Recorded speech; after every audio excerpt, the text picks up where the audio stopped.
සියලු දෙනාටම සුබ දවසක්. ඉතින් අද අපි කතා කරන්න බලාපොරොත්තු වෙන්නේ had ගැන. ඉතින් මේ had කියන එක ගොඩක් අය පටලව ගන්නවා. ඉතින් ඒ නිසා මම ඊටාම සරල විදිහට had කියන්නේ මොකක්ද කියලා ඔයාලට කියලා දෙන්න බලාපොරොත්තු වෙනවා. ඉතින් had කියන්නේ අතීතයේ යම් දෙයක් හෝ කෙනෙක් අපිට යම් කෙනෙක් නම් හිටියා, ඒ වගේම යම් දෙයක් නම් තිබුණා, අන්න ඒ විදිහට කියන්න අපිට had යොදා ගන්න පුළුවන්. ඉතින් had එකෙන් කියන්නේ අතීතයේ යම් කෙනෙක්ට යම් දෙයක් තිබුණා, ඒ වගේම යම් කෙනෙක් හිටියා කියලා කියන්න අපි had යොදා ගන්නවා. ඉතින් මේ had වල වාක්‍ය හැදෙන රටාව අපි බලමු. පළවෙනියටම අපිට අවශ්‍ය වෙනවා සබ්ජෙක්ට් හෙවත් ක්‍රියාව කරන්න. ඊට පස්සේ අපිට අවශ්‍ය වෙනවා had. ඊළඟට අපි had එක දාන්නේ නාම පදයක්. ඉතින් අපි had එක නාම පදයක් තමයි මේ අවස්ථාවේ තිබුණා, හිටියා කියලා කියන්න යොදා ගන්න. ඊට පස්සේ අපිට ඔබ්ජෙක්ට් එකක් යොදා ගන්න පුළුවන්.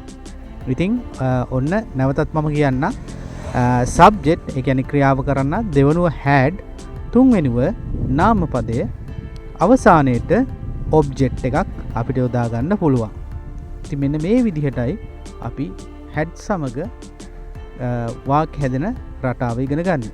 අපි එහෙනම් වාක්‍ය කීපයක් නිර්මාණය කරලා බලමු කොහොමද අපි වාක්‍ය ගොඩනගන්නේ කියලා.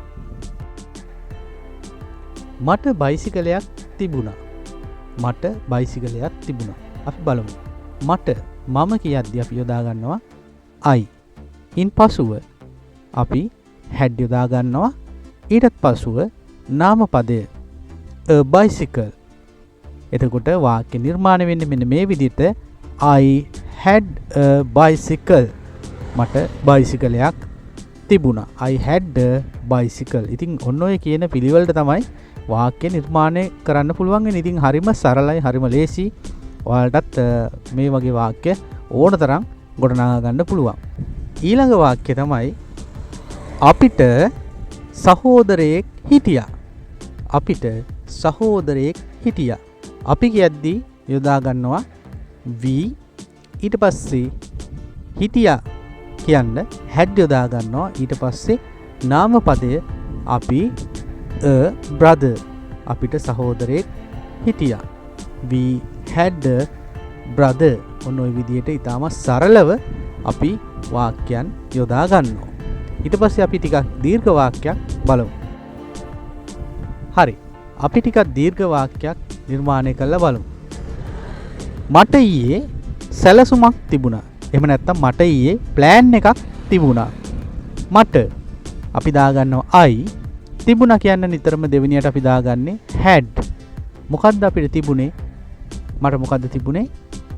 a plan. plan එකක්. සැලසුමක්. I had a plan. කවද්ද තිබුණේ? yesterday. I had a plan yesterday. මට ඊයේ සැලසුමක් තිබුණා. ඔන්න ඔය විදිහට තමයි අපි නිවැරදිව වාක්‍ය නිර්මාණය කරන්නේ. ඉතින් ඔයාලටත් මේ වාක්‍ය නිර්මාණය කරන්න පුළුවන්. හරිම ලේසි, හරිම සරලයි. ඉතින් ගෙදරදී try කරලා බලන්න. මම වචන කීපයක් දෙන්න.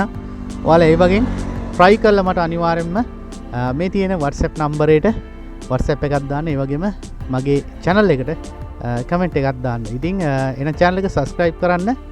ඊට හැපැත්තේ තියෙන bell icon එකත් ඕල් දාලා තියාගන්න. අපි නැවතත් මෙවැනි ඉතාමත් සරල රසවත් පාඩමකින් මුණ ගැසෙමු. එහෙනම් ඔබට සුබ දවසක්.